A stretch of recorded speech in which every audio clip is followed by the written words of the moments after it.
everyone. My name is Alessio. I'm the founder of CEO of Heura Foods, and I'm thrilled to have here today an amazing female professional within the Spanish agri-food tech ecosystem, Lorena Salcedo from Heura Foods. We're going to have a very casual chat as usual to talk about female empowerments within the agri-food tech sector. So without further ado, I'm going to hand it over to Lorena to tell us a little bit more about her work at Heura Foods and a little about the company as well. Okay, so thank you so much, Alessio, for inviting me. Yes, I am the new product development manager at Heura Foods, and we are right now focusing developing the next generation of plant-based products. That's fantastic. And you guys are based in Barcelona. When did you actually start working also at Heura? I started almost a year ago, last January. And yes, it has been very, very productive and very pleasant to work at Eora.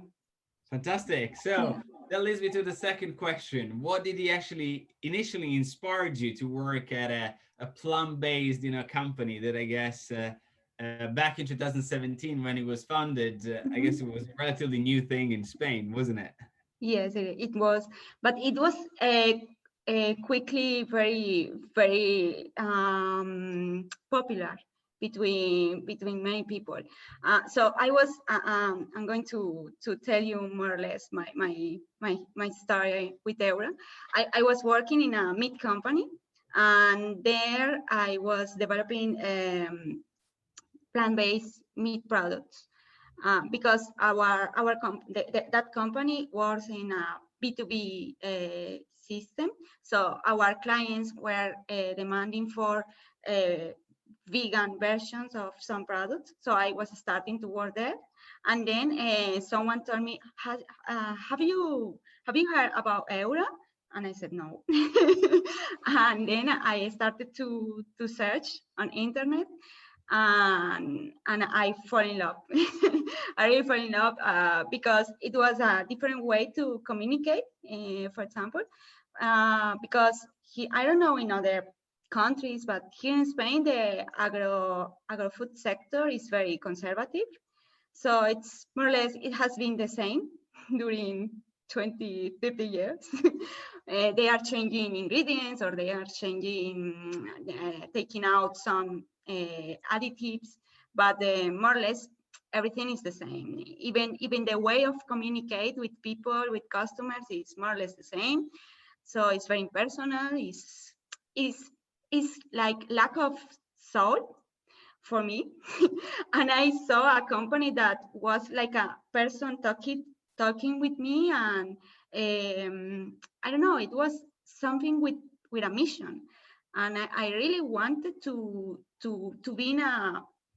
be part of a company that has a mission itself. So yes, I fell in love. And then I tried the products, and I was shocked because it was quite good. I have been in that moment. I was working from 1 year ago with vegan products, with proteins, with different proteins, with different mixes of compounds, and I was quite impressed with the texture of the products, with the taste, with the experience, and yes. And then I started to follow Eora, and I started to see when they open a position that was fit to my profile. And then when it appears, I really got very excited, very, very excited. I felt like this is for me.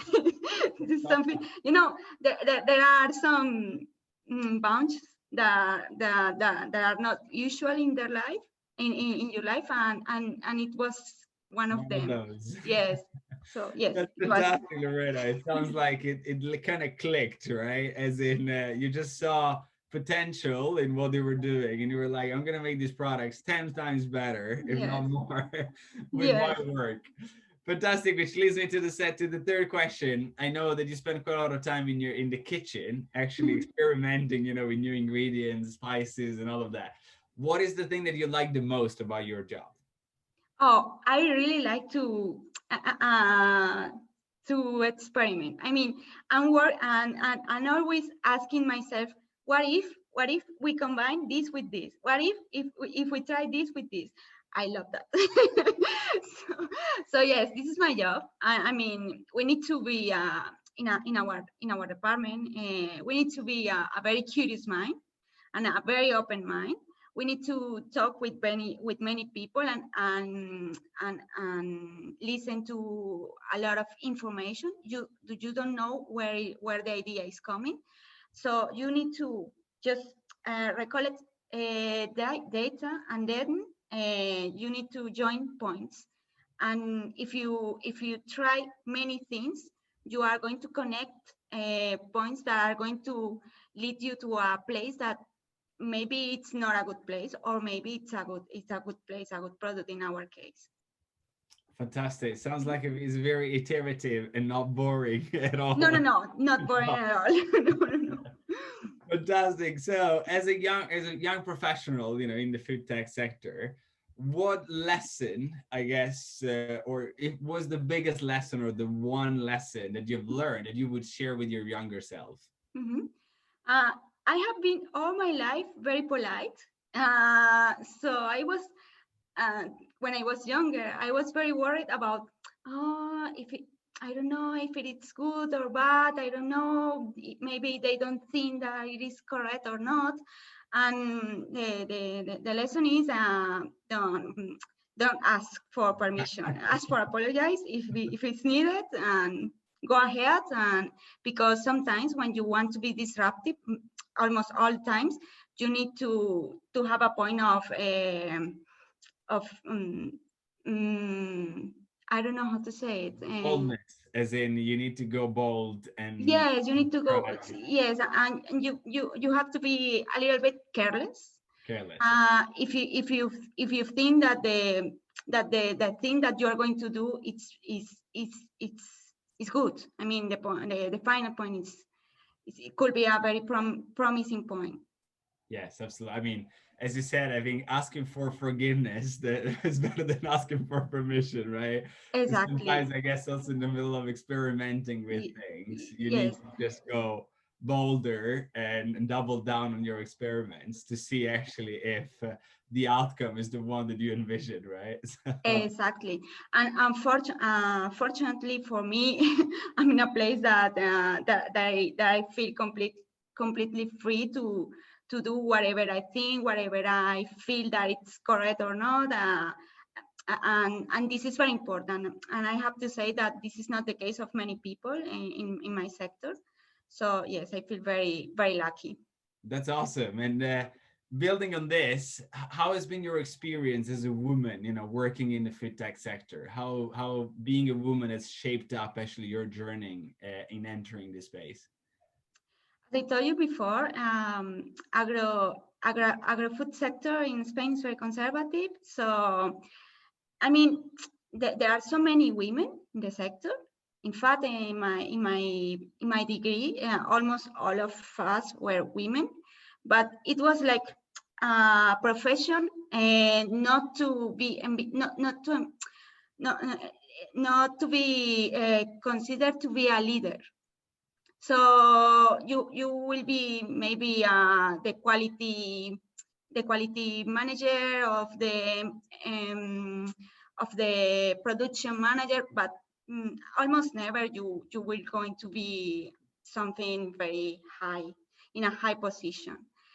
And I think in my case, my career, I started in the academic sector. I started doing my PhD, and for me was a discovery, because it is very in union with my spirit of trying new things. But it was disappointing, because it was like all the things that I'm doing here, they are going to be published, and nothing is going to happen with that knowledge. I mean, it's like lost time. And then after my time working in a conventional company. It was, yes, I was doing some things, but it was not innovative, not in a way that it is right now. So one of my motivations to move to Eora was I want to work in a company that let me to work, trying new things, trying innovative things, and then we can launch them. We can show to the world of these results. And I think this is not easy for our women, for women. I mean, even because I don't know in other countries, but here there are some limitations with gender, but also with age. If you are over your 30s, you are a little bit dangerous. You are not going to dedicate all the time that the company needs from you. So yes, I mean, it's not easy to find a place to work plenty with plain with that almost peace of mind. Yes, with permission and peace of mind that your work is actually valued, and you have the freedom to actually experiment as well, because in your work I think is very important to actually have that freedom, because you never know when you're gonna gain that result, right, that you were hoping for, until you actually iterated a number of times. So that is awesome. And is there any like piece of advice that you would give for women who actually want to enter the food tech sector, again based on your experience, or what do you have actually experienced as part of your journey? I have two advices in place of one. The first one is envision what you want and go for it always. And the second one is don't complain about your lack of resources. See what you have and do whatever you can with what you have. So yes, in food sector, I mean, your kitchen is your lab. I mean, you can start doing things in your kitchen. It's quite easy. You need a temperature measure instrument and nothing else. I mean, you can start to make things in your kitchen. So this is my advice. Fantastic. Nice, sharp and neat. Love it. And speaking of more technical stuff, why do you think, I know you guys have been playing with extrusion technology, you've been using different technology effectively to develop your products. Why do you think it's important to see the general public embrace innovation within the food system? As in, why do you think also, large players should embrace actually new technologies as part of also how they actually experiment, also with new products?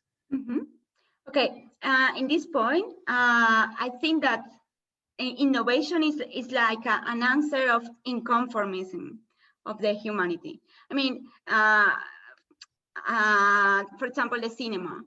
We started with black and white cinema, then we changed to color because we wanted to see the colors. And then recently we have been playing with the 3D cinema. Yeah. So because we want to touch the characters, we want to be in the scene. I mean, this is innovation. And why is this? Because there is inconformism. So in the food sector, it's more or less the same. I mean, and it's a sector that is quite vigilant because of the temores, fears of the people. Afraid, yeah. Yes. Afraid of innovating. Yes, but I want to remark that as other sectors, if we apply innovation in the food sector, it's not to going back in the time. I mean, we are going forward anyway. So it's very important for us that the people understand that the innovation in food sector is going to take us to lead us to a new place that we are right now. And I think that people is understanding this, and I think they are every day trying to be informed with what they are eating, what the ingredients are. I mean, I think that something big is changing right now. Yeah. And actually, what do you think are going to be the major changes that will occur in the next, let's say, 5 years in the food industry? I think that the plant-based trend is going to be it's already not it's no longer a trend. I mean, it's a fad, and I think it's going to consolidate. And I think this is the major change in the food sector. So I think I foresee that, for example, plant-based based on other sources of protein, other sources of vegetal proteins, and proteins coming from bioreactions or fermentation are going to be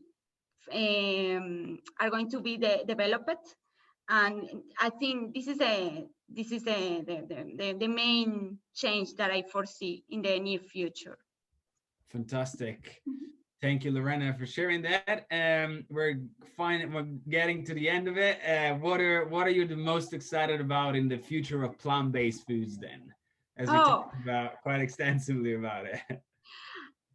For me, it's very exciting that we are in the second generation of plant-based products. I want to explain more of this. For example, we consider the first generation the products that want to mimic the meat, and they have done very, very well.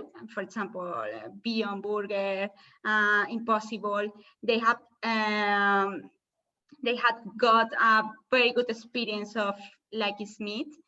But the second generation, we are trying to do the same, but with a better nutritional profile.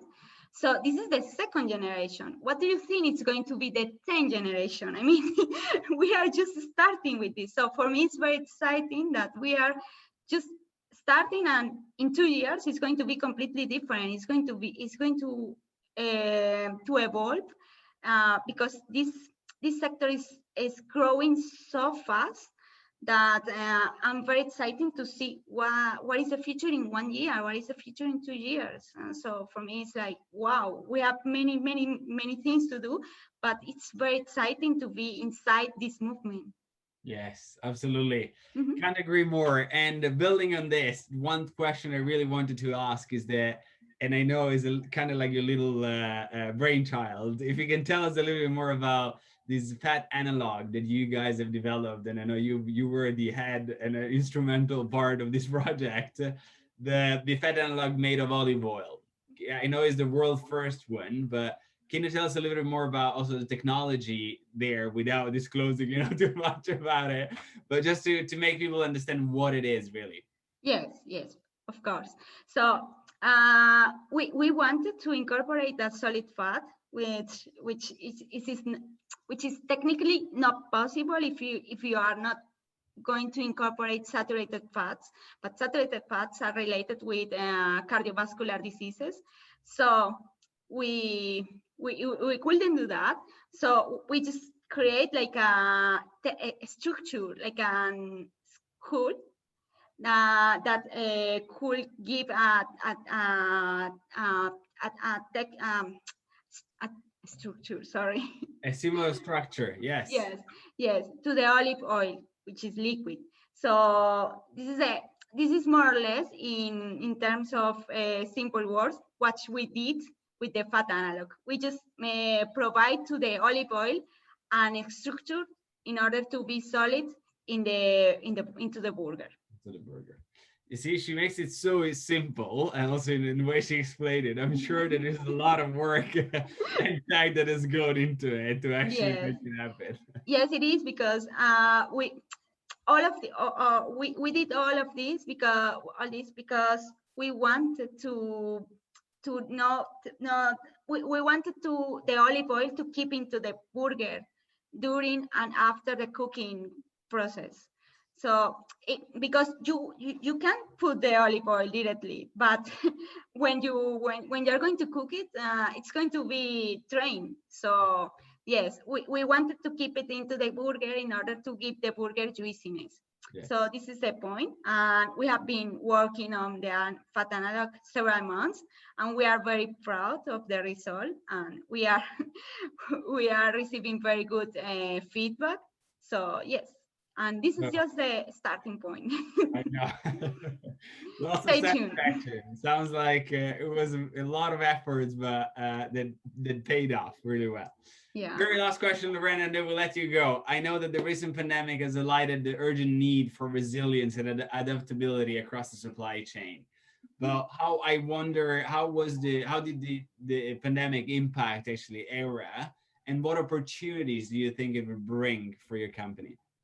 Okay, the impact in our business before the pandemic was 50% retail, 50% food service. So suddenly, from one day to another, food service was zero. So it has impacted our business, of course. But fortunately, also we have seen a very high increase in the demand of the retail sector. So people are buying our products in the supermarket, which is very good. And the opportunities here is that I think it's not itself the pandemic, but the consequences of the pandemic. I mean, I think that people right now are more conscious about the impact of what they do every day on the planet. So one of the things that has more impact is the things that we eat. So the decisions that we take when we are in the supermarket are very important. So I think that there is more people thinking more consciously about what they are buying for eating. That is awesome, Lorena. Thank you so much for taking the time to speak with us today. I really enjoyed talking to you to a point where I cannot wait to actually go have lunch now and eat some and get my hands on some of your latest burgers. So again, thank you very much, and we'll talk soon. Thank you so much, Alessio. Cheers.